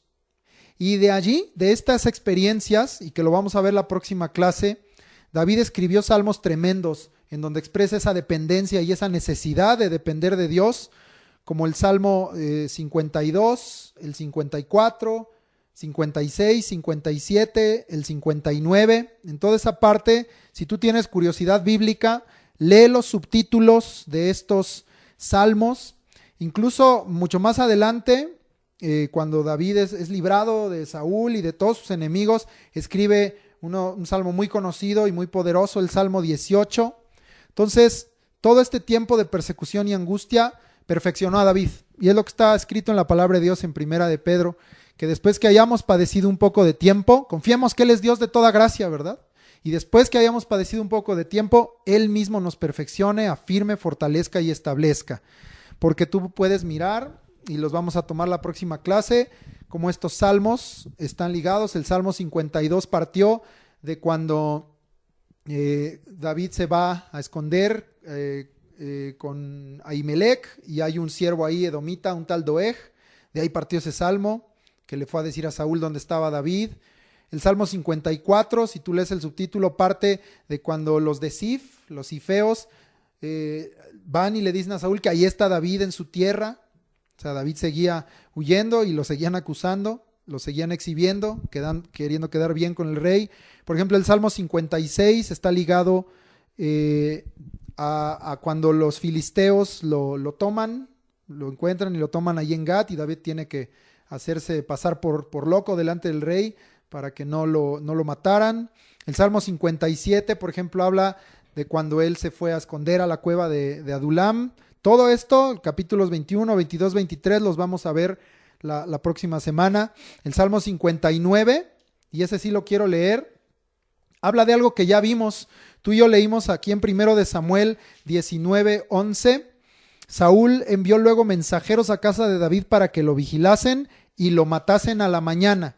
Pues de esa experiencia, tú dirías, ¿cuándo tuvo David tiempo de escribir un salmo, verdad? Pues de esa experiencia, después de ser colgado por la ventana, de huir, de saber que lo quería matar Saúl, y aún a su propia casa lo fue a buscar para matarlo, David escribe el Salmo 59, y si tú lees el título dice: al músico principal sobre no destruyas. Mictam de David, era una oración cuando envió Saúl y vigilaron la casa para matarlo. Y dice este salmo, para que entiendas lo que iba a ser este tiempo, que aunque era de persecución, de angustia para David, fue un tiempo en el que él fue perfeccionado en su comunión, en su dependencia, en su confianza en Dios.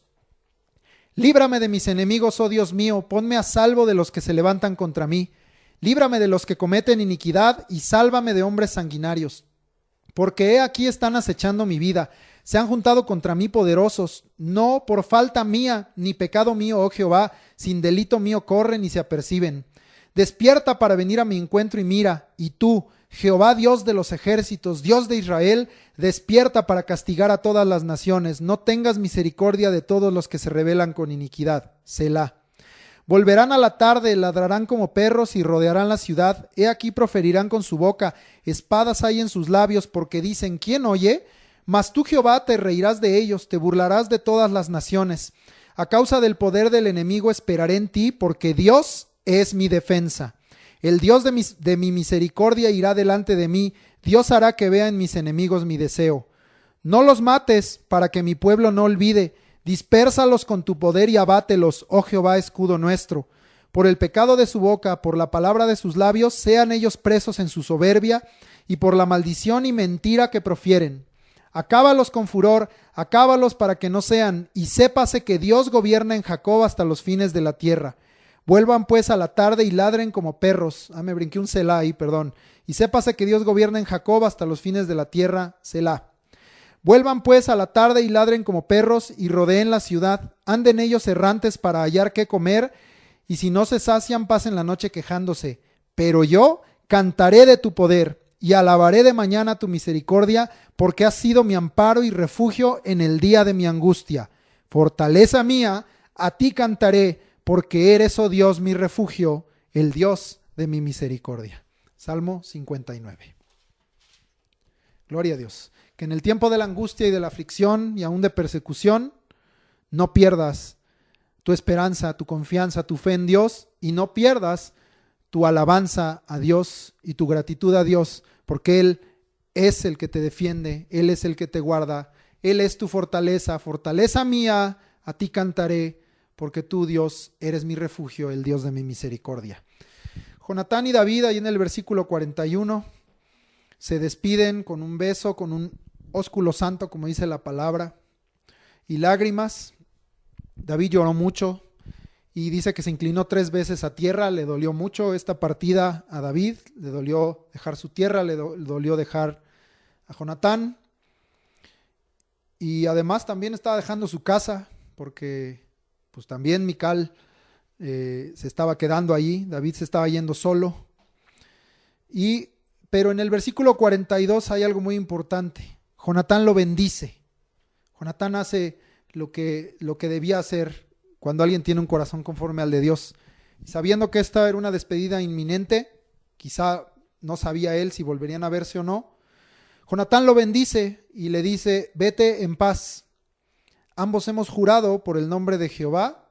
Dice: y Jehová está entre tú y yo, entre tu descendencia y la mía, para siempre. Esa es la última manifestación del gran amor que Jonatán tenía por David y que David tenía por Jonatán, que no quedó solamente en un beso de despedida o en lágrimas, en dolor en el corazón, que eso hablaría de quedarse solamente quizá en un nivel más bajo del amor, sino un amor que trascendió esto. Y Jonatán, lleno del amor de Dios, bendice a David, lo bendice para que vaya en paz, lo bendice para que Dios esté con él y que Dios iba a estar entre ellos para siempre. Y yo te quiero leer ya para finalizar la clase, acompáñame, o si no, escúchalo, sí, porque ya estoy cercano aquí a la cita. Primera de Juan 3. Voy a leer versículos 10, 11, 16, 18 y 23. Primera de Juan 3, 10, 11, 16, 18 y 23, como conclusión de esta clase. En esto se manifiestan los hijos de Dios y los hijos del diablo. Todo aquel que no hace justicia y que no ama a su hermano, no es de Dios. Porque este es el mensaje que habéis oído desde el principio, que nos amemos unos a otros. En esto hemos conocido el amor, en que Él puso su vida por nosotros. También nosotros debemos poner nuestras vidas por los hermanos. Hijitos míos, no amemos de palabra ni de lengua, sino de hecho y en verdad. Y este es su mandamiento, que creamos en el nombre de su Hijo Jesucristo y nos amemos unos a otros como nos lo ha mandado. Terminamos entonces esta clase, lo que sí es y lo que no es el amor, tomando como fundamento no solo 1 Corintios 13, sino la historia que está aquí narrada en 1 Samuel 19 y 20 de la gran amistad y el gran amor que existió entre Jonatán y David. Que Dios te bendiga. Vamos para la próxima clase a estudiar capítulos 21, 22 y 23. Y yo te pediría que también leyeras, para que mires qué es lo que estaba obrando Dios en el corazón de David, los Salmos 52, 54, 56, 57 y 59. Primero de Samuel 21 al 23 y Salmos 52, 54, 56, 57 y 59, aunque el 59 ya lo utilizamos para esta clase. Pero lee todos los demás. Muy bien, vamos a tener el aprendizaje de los textos. Permíteme poner un momentito aquí mis cosas en orden. Y vamos a repetir, seguimos aprendiendo del libro de los Salmos. Hemos aprendido esta semana el Salmo 42:5, parte de este salmo que conocemos como el siervo brama por las corrientes de las aguas, así clama por ti, oh Dios, el alma mía. Mi alma tiene sed de Dios, del Dios vivo. ¿Cuándo vendré y me presentaré delante de Dios? Eso ya lo habíamos aprendido. Ahora aprendemos el 5, y tú puedes leer que también el 11 y el 43:5, el siguiente salmo, tienen casi idéntico estas mismas palabras. Tú estás aprendiendo tres salmos en uno, 3 versículos en uno, y tienen ese sentido de no dejar que en medio de cualquier lucha, circunstancia o prueba, nuestra alma se abata, se deprima, se entristezca, sino que aprendamos a confiar y a esperar en Dios, como el siervo que brama por las corrientes de las aguas. Ponte de pie y repetimos todos juntos. Salmo 42:5. ¿Por qué te abates, oh alma mía, y te turbas dentro de mí? Espera en Dios, porque aún he de alabarle, salvación mía y Dios mío. Salmo 42:5. También vamos a repetir el Salmo 48. De este salmo hemos aprendido muchos fragmentos y repetimos el 8 todos juntos. Salmo 48. El hacer tu voluntad, Dios mío, me ha agradado, y tu ley está en medio de mi corazón. Salmo 48. Muy bien, ahora vamos abre tu Biblia en el Salmo 62, versículos 11 y 12. Salmos 62, 11 y 12, para que sigamos aprendiendo. Dice la palabra de Dios así: una vez habló Dios, 2 veces he oído esto, que de Dios es el poder, y tuya, oh Señor, es la misericordia, porque tú pagas a cada uno conforme a su obra. Salmo 62, 11 y 12. Muy bien, esa es la cita para aprender esta semana y repasamos, el Salmo 42, 5 que ya aprendimos. Que el Señor te bendiga y sigue estudiando la palabra de Dios, escudriñando, y que el Espíritu Santo hable a tu vida y a tu corazón para que hagamos todas las cosas conforme a la voluntad de Dios, seamos redarguidos por su palabra y por su Espíritu para hacer lo bueno y agradar a Dios en toda nuestra vida. El Señor te bendiga y recuerda que la fe viene por el oír y el oír por la palabra de Dios.